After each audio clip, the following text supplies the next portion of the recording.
Sa paulit-ulit na lang ng nangyayaring pagbaha sa lalawigan ng Bulacan at ng Pampanga, ay ipapakita ko sa inyo ang isa sa tinutulong dahilan ng pagbaha sa lalawigan ng Bulacan at ng Pampanga. Katulad ng kabayanan ng Macabebe, Masantol sa Pampanga at Hagonoy, Kalumpit, Bulacan naman sa Bulacan. So for today's vlog guys, ay papakita ko sa inyo ang point of origin ng pagbaha sa lalawigan ng Bulacan at ng Pampanga. Ito ang Peñaranda River, kung saan nagtatagpo din ang tatlong ilog sa General Piña Nueva Ecija, katulad ng Rio Chico River, Sumakbaw River, at ang Peñaranda River, kung saan makikita ang sikat na pasyalan dito sa lalawigan ng Nueva Ecija, ang Minalungaw National Park. So for today's vlog guys, ay samahan nyo ako bisitahin ang natatanging yaman ng Nueva Ecija.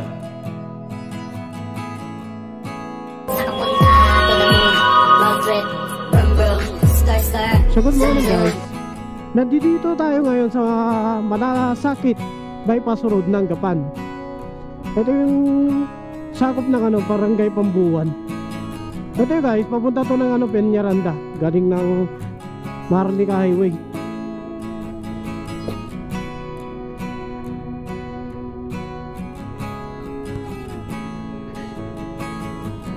Yun o.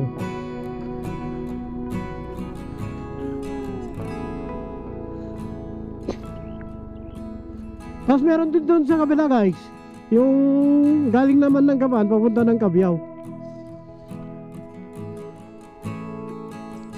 Yun naman yung tatagos dapat ng Olongapo Gapan Road. Kaso hindi pa yung nakakatagos doon sa kabila eh. Itong kaliwa guys, papunta ng Sitio Ginandusan. Ito naman papunta ng Pambuan, Gapan Nueva Ecija. So ito na po yung Malasakit Bypass Road. Ang Malasakit Bypass Road ay isang alternate road papunta ng bayan ng Peñaranda galing na Gapan Nueva Ecija. At sa kabila naman ay galing ng Gapan papunta sa kabayanan ng San Isidro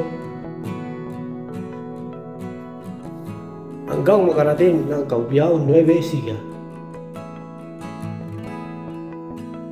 Makailang ulit din itong hininto dahil sa napakarami nitong naitalang mga aksidente na nagdulot din ng pagkamatay ng ilang motorista.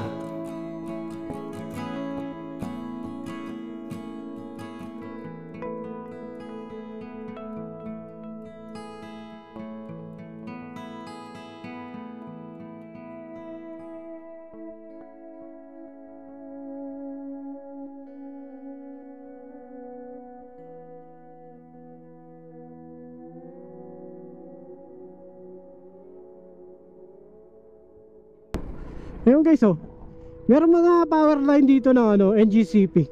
Posibleng ito yung yung power line na ginagawang solar dito sa Gapan Nueva Ecija. Yun yung pinakamalaking solar farm dito sa Pilipinas. Grabe ang lalaki ng nila power line. Ito na sa kabayanan ng Peñaranda guys. Ito yung bagong-bago nilang pamilihang bayan, palengke. Hindi pa pala nagagamit to. Konti na lang siguro yan, ipapagamit na yan. So ito na yung guys Peñaranda Bridge. Dito makikita yung Peñaranda River. Ito yung connected sa sa Minalungaw National Park. Ayun Hoy, meron silang dam doon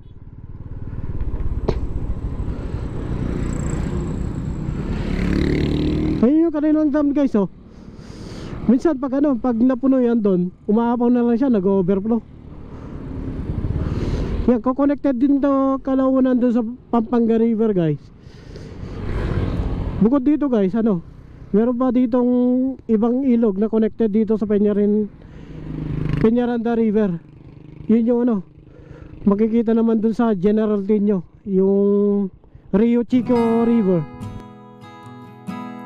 So ito na po yung Peñaranda Bridge na nagdudugtong sa kabayanan ng Peñaranda puntang General Tino, Nueva Ecija at ng San Leonardo, Nueva Ecija. Dito makikita ang Peñaranda Dam na siyang nagsisilbing sumasalok sa mga katubigan na dumadaan sa Peñaranda River na galing sa tatlong ilog sa General Tino, Nueva Ecija, katulad ng Rio Chico River, Suwakbao River, at ang Peñaranda River na nanggagaling naman ng Minalungaw National Park. So ito na yung kanto ng papuntang San Leonardo, guys. Yung papuntang dyan sa kaliwa, sa Kabanatuan. Ito naman yung papunta ng General Tino. Ito tatagos din to ng guys, na papunta ng Laur, Bahia Port Magsaysay.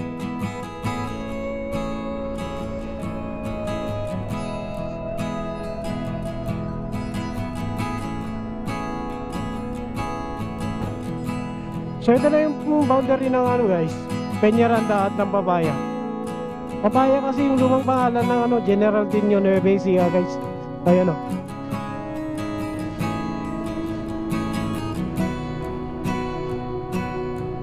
Welcome to Papaya.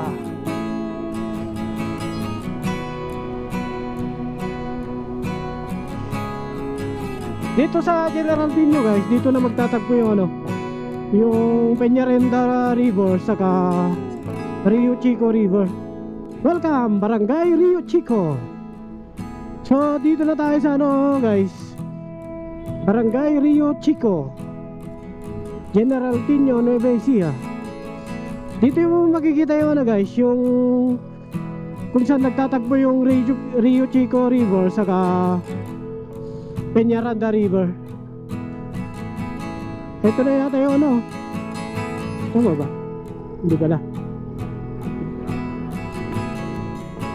Ito na guys, to National Park of Minalungaw, straight ahead via Rio Chico.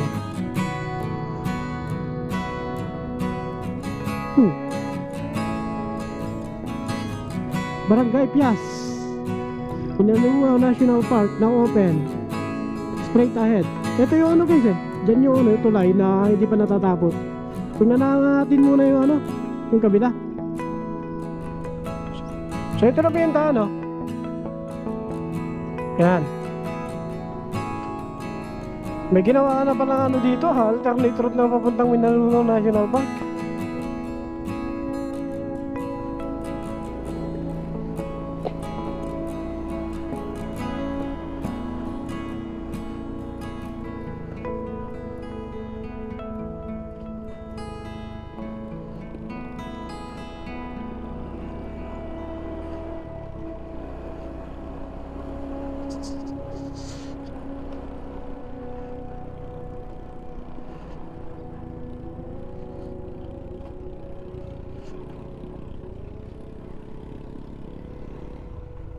So ito na yun guys, yung Rio Chico Bridge. Tama ba? Tapos ito yung yung ilog ng Rio Chico, nandito na. So nandito na tayo guys sa may Rio Chico Bridge, kung saan makikita ang pagtatagpo ng tatlong ilog dito sa Nueva Ecija, katulad ng Rio Chico River, Suwakbao River, at ang Peñaranda River na kalaunan ay dudugtong din sa Pampanga River sa may Jaén, Nueva Ecija, at kalaunan ay nagpapabaha.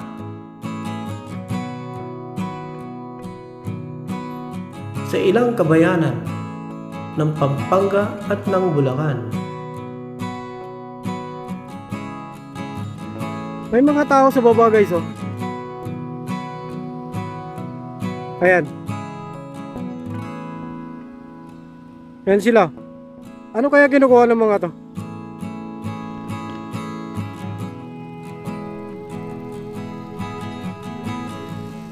So dito pa nagtatakbo yung yung Peñaranda River saka Rio Chico River. Parehas yan. Nagagaling po ng Doña Remedios Trinidad yung katubigan nila. Doon sa kabundukan ng Doña Remedios Trinidad. Posibleng galing yan sa sa Angat River, doon sa particular doon sa Angat Dam.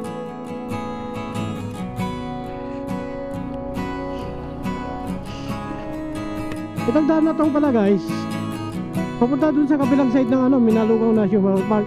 Pero mas malayo dito kumpara dun sa kabila. Ayun yung tulay oh. Yun yung tulay na hindi na natapos-tapos.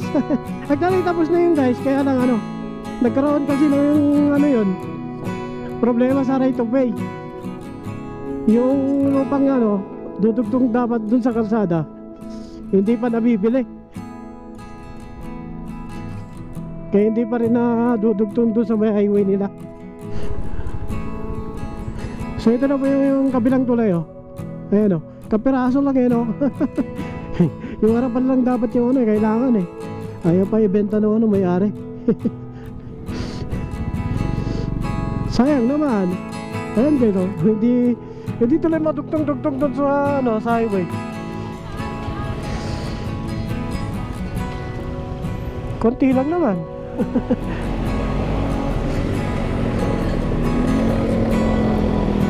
Totoo din, pwede na idugtong yan guys eh. Kaya lang yung may-ari kasi ng ng lupa dyan, hindi pa yata nabibili.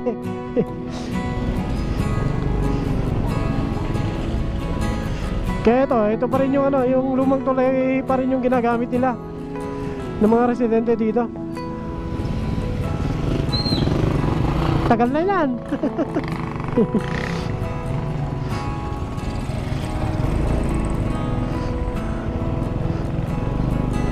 Pagka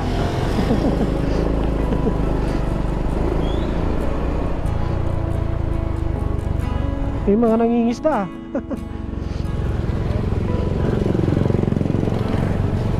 Ito guys, one way ito lang to eh.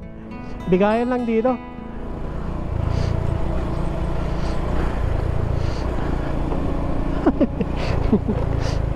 Naku, patay kayo dyan ba eh. Pumasok pa rin to, patay ka dyan. Traffic na yan dyan.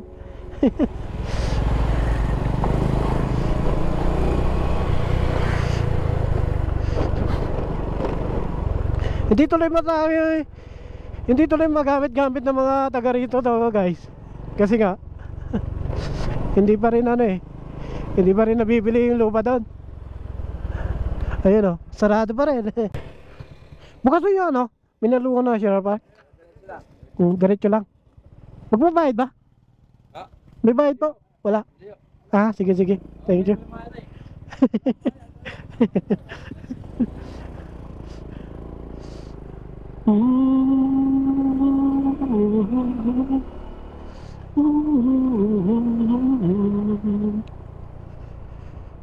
Meron pala meron din pala ginagawang dito guys solar farm.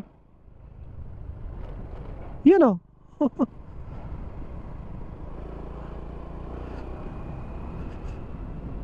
Baka ito yun bukod siguro yun yun nandun sa may guys, sa may Gapan. Bukod siguro yun kaysa dito yung ginagawang solar farm sa Gapan. Kung tutuusin guys, kaya lagyan dito ng ng dam dito sa part ng Peñaranda River. Lagpas na dito sa may Minalugaw National Park. Kaso natanong ko na yung mga residente dito kasi hindi raw sila papayag. Kasi tingnan nyo andyan yung Peñaranda River malalim yan. Tapos napapalibutan na rin naman siya ng bundok. Kaso meron kasi silang phobia, katulad nung nangyari dun sa San Miguel, di ba yung San Miguel binaha? Kaya ayaw nila. Kalasag River. Meron pa ng pasyalan dun ah.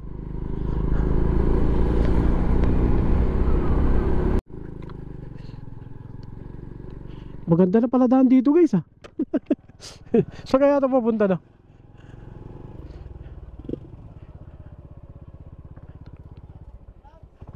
Tay, tanong lang, saan po papunta to? Gapan. Gapan pa din. Ah, paikot lang pala. Ang ganda na pala ng daan dito guys. Oh, may mga nag-uuling dito. Ha? Dito? Di pwede. May daan na pala ka. Meron na pala ibang daan dun guys. Ito na yung ano guys oh, Minalungaw National Park. Ayan o, dyan. Kakanan tayo.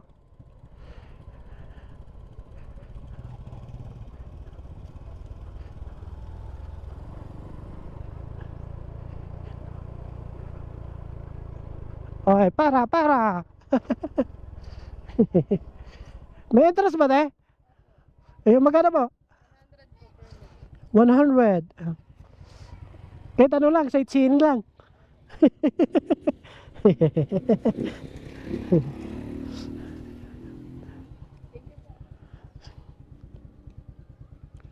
May daan na pala dyan, no?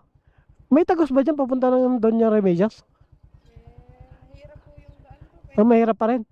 Ah, Pasok ako hindi oo. May daan din pala papuntang Gapan dyan. Sige po, thank you.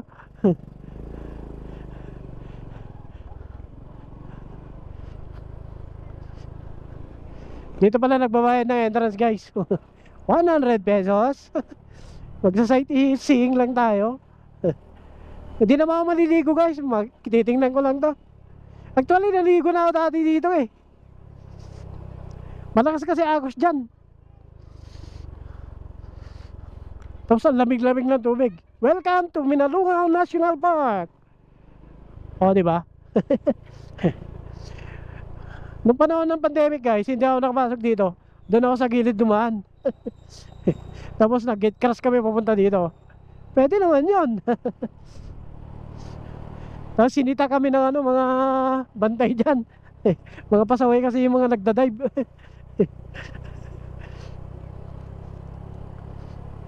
Yan o. Alright. Nandito na tayo guys.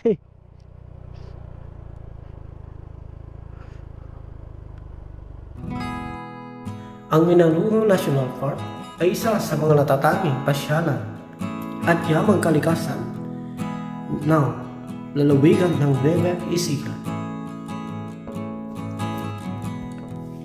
Ang katubigan dito sa Minalungaw National Park ay isa sa mga tinuturong dahilan ng pagbaha sa lalawigan ng Bulacan at ng Pampanga, partikular sa Agonoy, Paumbong, Kalumpit, sa Bulacan at sa Macabebe, Masantol, Sasmuan at Binalin naman sa lalawigan ng Pampanga.